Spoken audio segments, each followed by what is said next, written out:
Hello दोस्तों, हिंदी जगत में आपका स्वागत है फिर से एक नए वीडियो में।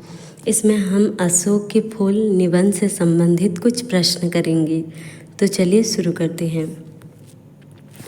सबसे पहला प्रश्न है, किस देवता ने लाखों मनोहर पुष्प को छोड़कर 5 फूलों को अपने तुणीर में स्थान देने योग्य समझा?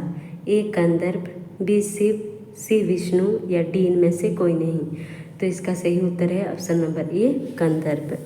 कंदर्प देवता ने लाखों मनोहर पुष्प को छोड़कर सिर्फ 5 पुष्पों को ही अपने तुणीर में स्थान देने योग्य समझा था, जिसमें कि एक अशोक था। अगला प्रश्न है, कंदर्प देवता ने कितने पुष्पों को अपने तुणीर में स्थान दिया था? 1, 5, 7, 10। तो इसका सही उत्तर है ऑप्शन नंबर बी 5। कंदर्प देवता ने अपने तुणीर में 5 पुष्पों को स्थान दिया था। अगला प्रश्न है, किसको देखकर लेखक का मन उदास हो जाता है? ए फूल, बी पुष्पित अशोक, सी आम या डी नवमल्लिका। तो इसका सही उत्तर है ऑप्शन नंबर बी पुष्पित अशोक को देखकर लेखक का मन उदास हो जाता है। अगला प्रश्न है, किसके काव्य में अशोक का फूल शोभा और सौकुमार्य के साथ प्रवेश करती है? ए कालिदास, बी तुलसीदास, सी कबीर या डी राजा भोज। तो इसका सही उत्तर है ऑप्शन नंबर ए कालिदास।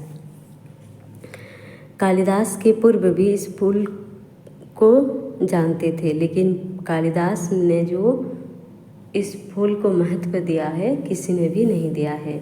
अशोक का फूल कालिदास के काव्यों में शोभा और सौकुमार्य के साथ प्रवेश करती है।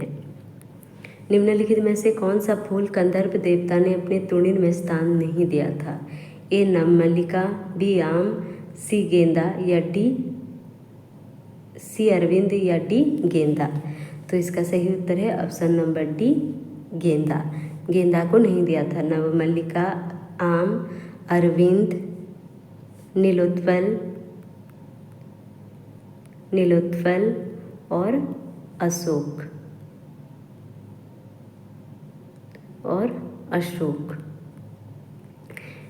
नवमल्लिका, आम, अरविंद, नीलोत्पल और अशोक, इन 5 पुष्पों को कंदर्प देवता ने अपने तुणीर में स्थान दिया था। अगला प्रश्न है, किसके प्रतिष्ठा से मनोहर पुष्प फूल को साहित्य के सिंहासन पर चुपचाप उतार दिया गया?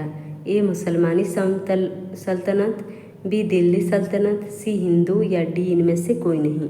तो इसका सही उत्तर है ऑप्शन नंबर ए मुसलमानी सल्तनत। मुसलमानी सल्तनत के प्रतिष्ठा के बाद यह जो मनोहर पुष्प था वो साहित्य के सिंहासन से, जिसने कि किसने बिठाया था साहित्य के सिंहासन पर?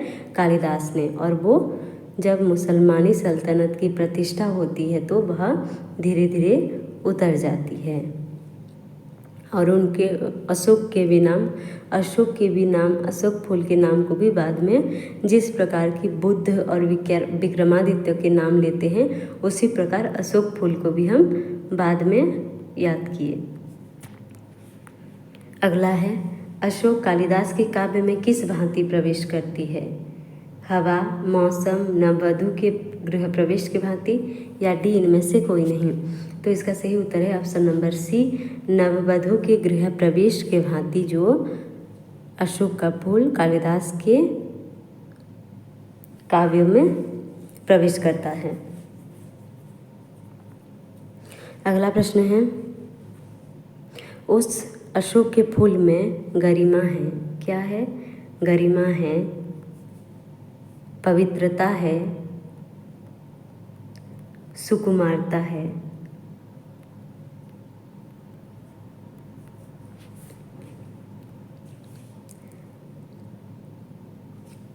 अगला प्रश्न है, मुसलमानी सल्तनत के प्रतिष्ठा के बाद किस फूल को सिंहासन पर चुपचाप उतारा दिया गया? आम, नवमल्लिका, अशोक, चमेली। तो इसका सही उत्तर है ऑप्शन नंबर सी अशोक को। अशोक के फूल का सबसे ज़्यादा सम्मान कहाँ मिला? तुलसीदास के काव्य में, कालिदास के काव्य में, ए और बी दोनों में या डी इनमें से कोई नहीं। तो इसका सही उत्तर है ऑप्शन नंबर बी कालिदास के काव्य में अशोक के फूल का ज़्यादा सम्मान मिला था। अगला प्रश्न है, निम्नलिखित में से कौन से फूल कंदर्प देवता ने अपने तुणीर में स्थान दिया था? आम, नीलोत्पल, अरविंद, ये सभी। तो इसका सही उत्तर है ऑप्शन नंबर डी, ये सभी। और इसमें दो क्या क्या थे? नवमल्लिका और अशोक। 5 फूलों में से किसको बुलाया नहीं, यहाँ पे भुलाया है, भुलाया गया था। किसको भुलाया गया था? आम, अरविंद, नीलोत्पल, अशोक। तो केवल भुलाया गया था तो केवल अशोक को। अगला प्रश्न है, तरंगायित पत्र वाले निफले पेड़ को क्या कहते हैं? तरंगायित निफले फल को पेड़ को क्या कहते हैं? आम, नवमल्लिका, अशोक, इनमें से कोई नहीं। तो इसका सही उत्तर है ऑप्शन नंबर सी, अशोक। तरंगायित पत्र वाले निफले यानी कि जिसमें फल ना हो, निफले पेड़ को क्या कहते हैं? अशोक कहते हैं। निफले पेड़ को कहाँ पर अशोक कहते हैं? उत्तर भारत, दक्षिण भारत, पूर्व भारत, इनमें से कोई नहीं। तो इसका सही उत्तर है तरंगायित निफले पत्र वाले निफले पेड़ को सारे उत्तर भारत में अशोक कहते हैं। अगला प्रश्न है, पंडितों ने किन 2 शब्दों को एक शब्द के 2 भिन्न भिन्न उच्चारण बताए हैं? ए कंदर्प, बी कंदर्प और कामदेव, सी कामदेव और गंधर्व, डी इनमें से कोई नहीं। तो इसका सही उत्तर क्या होगा? ऑप्शन नंबर ए, गंधर्व और कंदर्प। पंडितों ने गंधर्व और कंदर्प को 2 शब्दों को एक शब्द का भिन्न उच्चारण बताए हैं। जो पंडित थे वो लोग कहते थे कि गंधर्व और कंदर्प वस्तुतः एक ही शब्द के भिन्न भिन्न उच्चारण हैं। किस भारतीय धर्म साधना को नवीन रूप दिया? यक्ष और गंधर्वों, या इनमें से कोई नहीं। तो इसका सही उत्तर क्या होगा कि किसने भारतीय धर्म साधना को नवीन रूप दिया? किसने भारतीय धर्म साधना को एक नवीन रूप दिया? ए यक्ष, बी यक्ष और गंधर्व, सी यक्ष और गंधर्व, डी इनमें से कोई नहीं। तो इसका सही उत्तर है ऑप्शन नंबर सी, यक्ष और गंधर्वों ने भारतीय धर्म साधना को एक नवीनतम रूप में बदल दिया। अगला प्रश्न है, अशोक किस सभ्यता की देन है? ए आर्यतर सभ्यता, बी यवन, सी हूण, या डी राक्षस। तो अशोक की फूल आर्यतर सभ्यता की देन है। अगला प्रश्न है, आर्यतर जातियों के उपासक कौन थे? आर्यतर जातियों के उपासक कौन थे? ए वरुण, बी कुबेर, सी वज्रपाणी पक्षपाती, या डी ये सभी। तो इसका सही उत्तर क्या होगा? आप लोग कमेंट बॉक्स में ज़रूर लिखिए कि आर्यतर जातियों के उपासक कौन थे। कंदर्प देवता का नाम क्या हो गया था?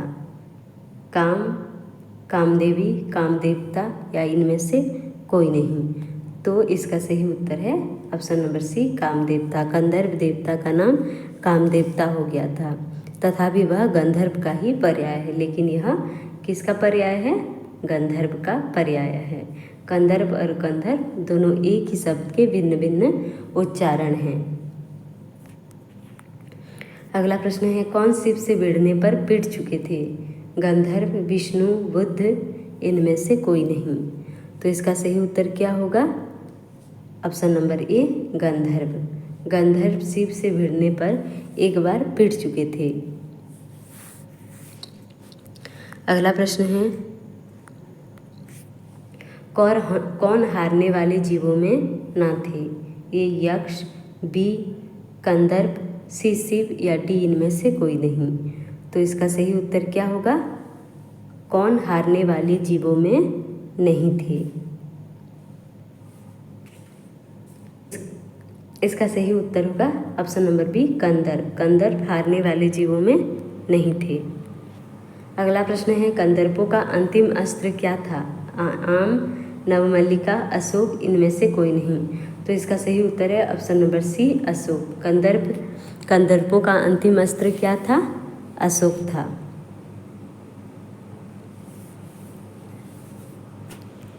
अगला प्रश्न है, किसने भारतवर्ष को महामानव समुद्र कहा है? ए रविंद्रनाथ, बी गांधी, सी बुद्ध या डी इनमें से कोई नहीं? तो इसका सही उत्तर है रविंद्रनाथ। रविंद्रनाथ ने कहा है कि भारतवर्ष को महामानव समुद्र कहा है। यह जो देश है वो विचित्र देश है। यहाँ पर असुर आए हैं, आर्य आए हैं, शक आए हैं, हुण आए हैं, नाग आए हैं, यक्ष और गंधर्व, ना जाने कितने मानव जातियाँ आई हैं, जहाँ पर कि भारत को बनाने में अपना योगदान दिया है। रविंद्रनाथ ने भारतवर्ष को क्या कहा है? समुद्र, मानव, महामानव, महामानव समुद्र। तो इसका सही उत्तर है ऑप्शन नंबर डी, महामानव समुद्र। क्योंकि यहाँ पर असुर, आर्य, शक, हुण बहुत सारी जातियों ने आकर भारतवर्ष को बनाने में अपना योगदान दिया है। इसी कारण निम्नलिखित में से किन किन जातियों ने भारतवर्ष के बनाने में अपनी योगदान दी? यक्ष, शक, आर्य, ये सभी। तो इसका सही उत्तर है ऑप्शन नंबर डी, ये सभी। यक्षों ने, शक, आर्यों ने, सभी ने भारतवर्ष को बनाने में अपनी योगदान दिया है। मनोजन्मा देवता ने किस पर बाण फेंका? मनोजन्मा देवता ने किस पर बाण फेंका? ए बुद्ध, बी शिव, सी बुद्ध या डी इनमें से कोई नहीं? तो इसका सही उत्तर है ऑप्शन नंबर बी, शिव पर। मनोजन्मा देवता ने शिव पर बाण फेंका था। शरीर जो था वो जलकर राख हो गया था। किससे पता चलता है कि रत्नमय धनुष टूटकर खंड खंड होकर धरती पर गिर गया? शिव पुराण, विष्णु पुराण, वामन पुराण, इनमें से कोई नहीं? तो इसका सही उत्तर क्या होगा? ऑप्शन नंबर सी, वामन पुराण। वामन पुराण से पता चलता है कि रत्नमय धनुष टूटकर खंड खंड होकर धरती पर गिर गया। अगला प्रश्न है, वामन पुराण के किस अध्याय में रत्न में बने, एक गलत हो गया है, रत्न में बने धनुष टूटने की बात की है? वामन पुराण के किस अध्याय में है? प्रथम, चतुर्थ, षष्ठ या इनमें से कोई नहीं? तो इसका सही उत्तर है ऑप्शन नंबर सी, षष्ठ अध्याय में वामन पुराण के षष्ठ अध्याय में, छठा अध्याय में यह लिखा गया है कि रत्न से बना हुआ जो धनुष था वो टूटकर धरती में गिर गया। अगला प्रश्न है, रुक्मणी से बना मूठ टूटकर धरती पर क्या बनकर बना? गिरकर क्या बना? रुक्मणी से जो बना हुआ था मूठ किससे बना हुआ था? रुक्मणी। यह प्रश्न पूछे जा सकते हैं कि मूठ किससे बना हुआ था? तो मूठ बना हुआ था रुक्मणी से, जो गिर कर क्या बना था? चंपे का फूल। क्या बन गया था? चंपे का फूल। रुक्मणी से बना मूठ टूटकर धरती पर गिरकर चंपे का फूल बन गया था। अगला प्रश्न है, धनुष का नाह स्थान किससे बना था? सोने से, हीरे से, मोती से, इनमें से कोई नहीं? तो इसका सही उत्तर है ऑप्शन नंबर बी, हीरे से। जो नाह स्थान था वह किससे बना हुआ था? हीरे से बना हुआ था। नाह स्थान किससे बना हुआ था? हीरे से। अगला प्रश्न है, धनुष का नाह स्थान टूटकर क्या बना? अशोक के फूल, मौलसरी, चंपा, इनमें से कोई नहीं? मूठ जो टूटकर, धनुष का जो मूठ था वह टूटकर चंपे का फूल बन गया। नाह स्थान जो है वो मौलसरी के फूल बन गए। नाह स्थान कौन से फूल बन गए? मौलसरी के फूल, मूठ चंपे के फूल। अगला प्रश्न है, कोटी देश किसका बना हुआ था? उसका जो कोटी देश था वो किससे बना हुआ था? हीरे, सोने, इंद्रनील मणि या इनमें से कोई नहीं? तो इसका सही उत्तर है ऑप्शन नंबर सी, इंद्रनील मणि का बना हुआ कोटी देश था। वो धनुष का जो कोटी देश था वो किससे बना हुआ था? इंद्रनील मणि से। कोटी देश टूटकर क्या बन गया? चंपा, मौलसरी, सुंदर पाटल पुष्प, चमेली। चंपा किससे बनकर मूठ से बना था? मौलसरी किससे बना था? नाहस्तान से। नाहस्तान जो टूटने पर मौलसरी के फूल बने, मूठ के टूटने पर और धरती पर गिरने पर चंपे की फूल बन जाते हैं। तो कोटि देश जो है वो टूटकर क्या बन जाते हैं? सुंदर पाटल पुष्प। तो इसका सही उत्तर क्या होगा? ऑप्शन नंबर 3 सी, पाटल पुष्प। कोटि देश टूटकर क्या बन गया? सुंदर पाटल पुष्प। मौलसरी, नाहस्तान और चंपा मूठ। अगला प्रश्न है, धनुष का मध्य देश किससे बना हुआ था? हीरा, इंद्रनील मणि, चंद्रकांत मणि, रुक्मणी। तो हीरे का जो मध्य देश था वो किससे बना हुआ था? चंद्रकांत मणि से। चंद्रकांत मणि से जो बना हुआ मध्य देश था वो किससे बना हुआ था? चंद्रकांत मणि से। चंद्रकांत मणियों का बना हुआ मध्य देश टूटकर क्या बन गया? चंपा, चमेली, मौलसरी, बेला। तो इसका सही उत्तर है ऑप्शन नंबर बी, चमेली। चंपा क्या था? मूठ। मौलसरी क्या था? नाहस्थान। और चमेली क्या है? मध्य देश। और कोटि देश से सुंदर पाटल पुष्प। अगला प्रश्न है, विद्रुम की बनी निम्नतर कोटि टूटकर क्या बन गई? विद्रुम की बनी निम्नतर कोटि क्या बन गई? चंपा, चमेली, बेला, मौलसरी। तो इसका सही उत्तर है ऑप्शन नंबर सी, बेला। मौलसरी से क्या बना है? चमेली से क्या बना है? और चंपा से क्या बना है? कौन से फूल हुए? आप लोग कमेंट बॉक्स में ज़रूर लिखिए ये चारों के।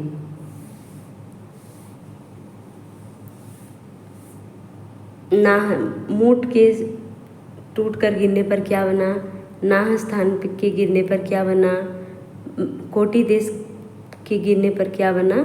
और मध्य देश और अंतिम वाला विद्रुम की बनी निम्न कोटि, यानी कि निम्न कोटि।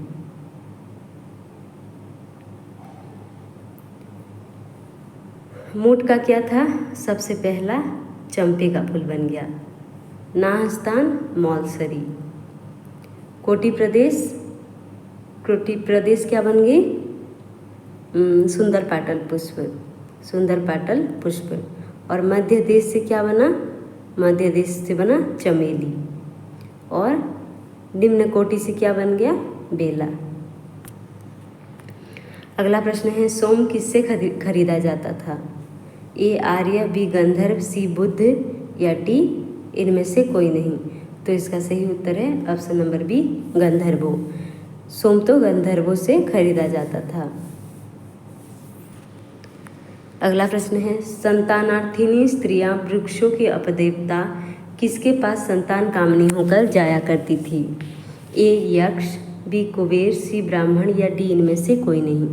तो संतानार्थिनी स्त्रियां वृक्षों के उपदेवता किसके पास संतान कामिनी होकर जाया करते थे? तो वृक्षों के उपदेवता कौन थे? ऑप्शन नंबर ए यक्ष, कुबेर, ब्राह्मण इनमें से कोई नहीं। तो इसका सही उत्तर है ऑप्शन नंबर ए यक्ष। संतानार्थिनी स्त्रियां वृक्षों के उपदेवता यक्षों के पास संतान कामिनी होकर जाया करती थी। अगला प्रश्न है, किससे पता चलता है कि स्त्रियां यक्षों के पास संतान कामिनी होकर जाया करती थी? रामायण, महाभारत, पुराण इनमें से कोई नहीं। तो इसका सही उत्तर है ऑप्शन नंबर बी, महाभारत से पता चलता है कि ऐसी अनेक कथाएं हैं महाभारत में जिससे यह पता चलता है कि संतानार्थिनी स्त्रियां वृक्षों के उपदेवता यक्षों के पास संतान कामिनी के लिए जाते थे। अगला प्रश्न है, कौन विलासी और उर्वरता जनक देवता समझे जाते हैं? यक्ष, यक्षिणी, कंदर्प, गंधर्व इनमें से कोई नहीं। तो इसका सही उत्तर क्या होगा? यक्ष और यक्षिणी विलासी और उर्वरता जनक देवता समझे जाते थे। किन मूर्तियों में संतानार्थिनी स्त्रियों का यक्षों के सानिध्य के लिए वृक्षों के पास जाना अंकित है? भरहुत, बोधगया, सांची, ये सभी। तो इसका सही उत्तर है ऑप्शन नंबर डी, ये सभी। यहाँ पे जो मंदिर है वहाँ पे अंकित किया गया है कि किस प्रकार संतानार्थिनी स्त्रियों स्त्रियां यक्षों के पास सानिध्य के लिए वृक्षों के पास जाते थे। कौन सा व्रत करने से संतान कामना फलवती होती थी? चैत्रा शुक्ला अष्टमी नवमी, इनमें से कोई नहीं। तो इसका सही उत्तर है ऑप्शन नंबर ए, चैत्रा शुक्ला अष्टमी को व्रत करने से संतान कामना फलवती होती थी। चैत्रा शुक्ला अष्टमी पर व्रत करने से क्या होता है? संतान कामनी फलवती, मनोइच्छा पूर्ण, धन प्राप्ति, इनमें से कोई नहीं। तो इसका सही उत्तर है ऑप्शन नंबर ए, संतान कामनी फलवती। चैत्र शुक्ल अष्टमी को व्रत और क्या भक्षण करके स्त्रियां संतान कामनी फलवती होती हैं? अशोक की पत्तियां, अशोक के फूल, चंपे पत्ती, या इनमें से कोई नहीं। तो इसका सही उत्तर है ऑप्शन नंबर ए, अशोक की पत्तियों का भक्षण करके स्त्रियां संतान कामनी होकर फलवती होती है। अगला प्रश्न है, स्त्रियां अशोक की कितनी पत्तियों के भक्षण करती थी? 8, 10, 12, 5। तो इसका सही उत्तर है ऑप्शन नंबर ए, 8 पत्तियों का भक्षण करती थी। अगर आप लोगों को वीडियो पसंद आ रहा है तो लाइक करें और चैनल को सब्सक्राइब करें। अगला प्रश्न है, अशोक के फूल कितने प्रकार के होते हैं? 2, 3, 4, 5। तो इसका सही उत्तर है ऑप्शन नंबर ए, 2। क्या क्या? सफ़ेद और दूसरा है लाल। सफ़ेद तांत्रिक क्रियाओं के लिए व्यवहृत होता है और दूसरा लाल स्मरवर्धक। इससे भी प्रश्न पूछे जाते हैं कि सफ़ेद फूल क्या करते थे और लाल। किसमें बताया गया है कि अशोक के फूल 2 प्रकार के होते हैं? पुराण, अशोक कल्प, अशोक, या इनमें से कोई नहीं।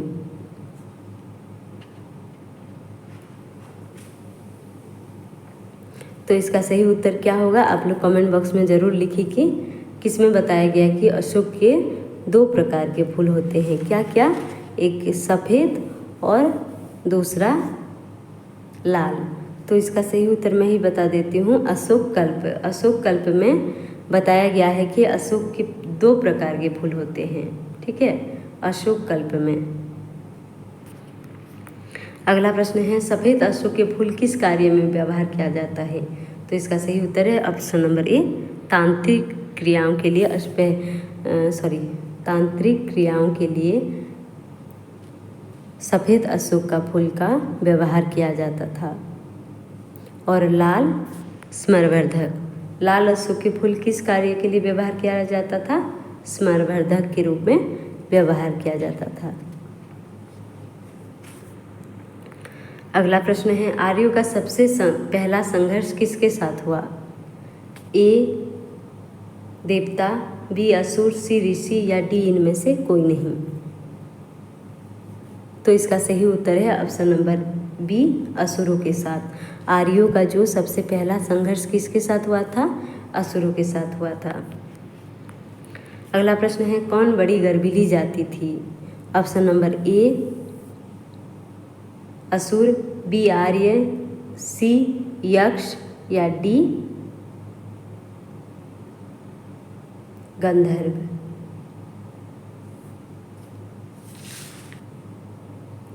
इसका सही उत्तर होगा ऑप्शन नंबर ए, असुर। कौन बड़ी गर्वीली जाति थी? असुर। और असुरों के साथ पहला संघर्ष हुआ था आर्यों का। अगला प्रश्न है, कौन कौन बड़ी शांतिप्रिय जातियाँ थी? ए गंधर्व और यक्ष, बी असुर, सी देवता, या डी इनमें से कोई नहीं। तो इसका सही उत्तर क्या है? ऑप्शन नंबर ए, गंधर्व और यक्ष जो थे यह शांतिप्रिय जातियाँ थीं।